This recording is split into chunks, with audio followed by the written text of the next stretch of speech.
Right, and then I see the disinfectant.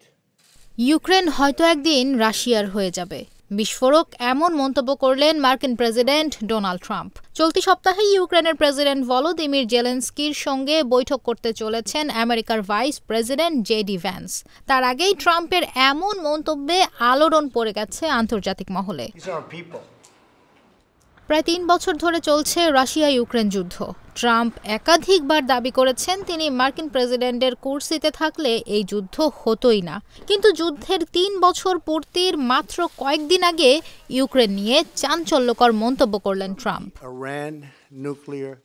বিখ্যাত সংবাদ মাধ্যম ফক্স নিউজকে দেওয়া একটি সাক্ষাৎকারে তিনি বলেন, ইউক্রেন হয়তো রাশিয়ার সঙ্গে কোনো সমঝোতা করতে পারে, আবার সেটা নাও হতে পারে, আবার এমনটাও হতে পারে ইউক্রেন একদিন রাশিয়ার হয়ে গেল।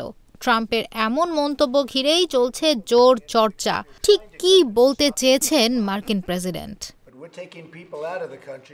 চলতি সপ্তাহে জেলেনস্কির সঙ্গে মার্কিন ভাইস প্রেসিডেন্টের বৈঠক হতে চলেছে।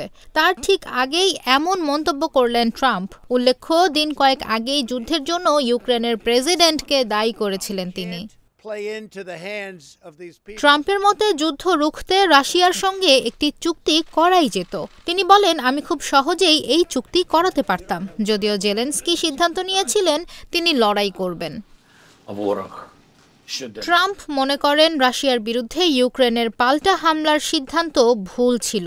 তবে রাশিয়াকেও হুঁশিয়ারি দিয়ে তিনি জানিয়েছিলেন, শীঘ্রই এই যুদ্ধের মীমাংসা না হলে মস্কোর উপর বড় শুল্ক এবং নিষেধাজ্ঞা আরোপ করবে আমেরিকা।